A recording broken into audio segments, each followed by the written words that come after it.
speaking of your dad, I feel like somebody that was musically, I think your dad was a fan of, if I recall, Whodini. One of the singers from Whodini passed. Really? I didn't hear. Ecstasy, I think was his name. The guy that wore the Zorro hat. Oh man, what? Yeah, I grew up on Whodini because of my dad. Yep. Yeah, I was gonna say I thought KP was who brought Whodini around. We used to pop lock before and after gym workouts back in the day. Yeah. And Whodini, one of their best songs, obviously Friends, remixed, sampled by MF Doom, Deep Fried Friends, and then we lose MF Doom. Yeah. Crazy. Man, listen, you had me going this week on MF. Yeah, man. I knew, but it's the difference between thinking you know something and then knowing something. I knew this dude lyrically was different.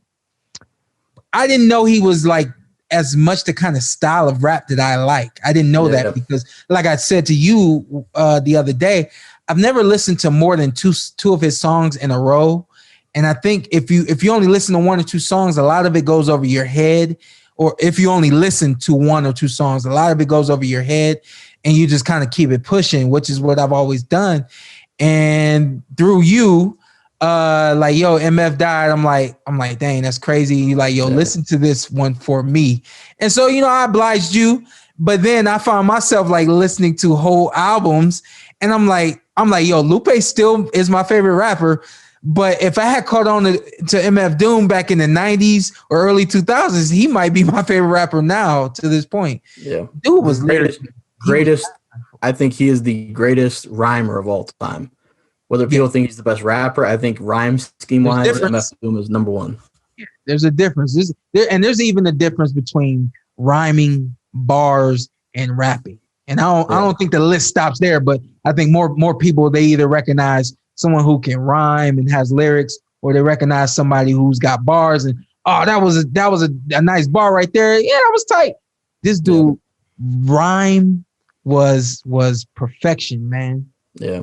And I'm glad for his family that he had the most MF Doom passing where he passes in October and we don't find out until December. Yeah. But I'm glad that his family in the era that we're all in, we've talked about it before, that everything's quick and personal stuff is public, that we didn't find out, that his family got to kind of go through what they went through however they wanted to, and then come out with it, that it wasn't like TMZ reported on Halloween that MF Doom died, that they got to handle it their own way. It was a nice little homage to the masked villain. That's the way that it always goes. And knew of him better than I did. And what do you mean by that? Like that he went out like the MF way? Well, he was very mysterious. Yeah. And not like there's if you YouTube interviews, you're going to find like 5, and he's been rapping forever. He's just like, wasn't a big interview guy.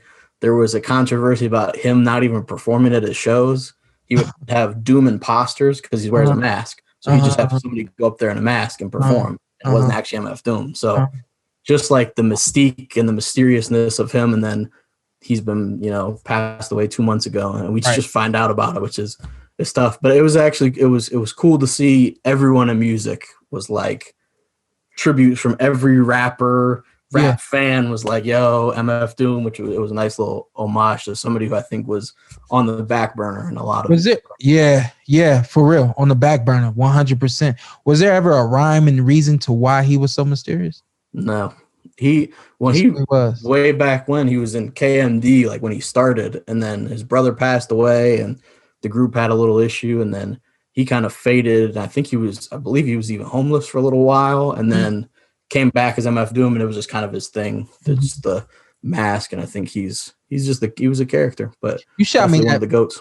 You shot me that album from the 90s, and what I appreciated about that was you saw hints of like who he was, the recent MF Doom, and like even with seeing those hints of that just different type of lyrical delivery, I was like, I smiled because I was like, dang, like you could hear the making of who he became back then. Now, not many people can do that, can be like one thing and then kind of not really completely transition, but just become so much greater and so much more, I think one of my favorite videos of all time to kind of close on Doom, if anyone wants to YouTube this, I sent it to you. There's a video of Mos Def reciting MF Doom lyrics.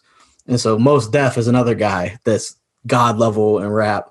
So for Mos Def to be like, if you watch the video, he's so excited about the MF Doom lyrics. So for a God level MC to be like, yo, this guy is like crazy. I think that was cool to see. But yeah, R.I.P. MF Doom. It was a terrible way to end 2020. But man, don't tell me you didn't enjoy what you saw, because I know you did. What you need to do now, hit that subscribe button, hit the like, hit that notification button. Check us out every week, every Tuesday, something new for you right here on the Porter Way Podcast.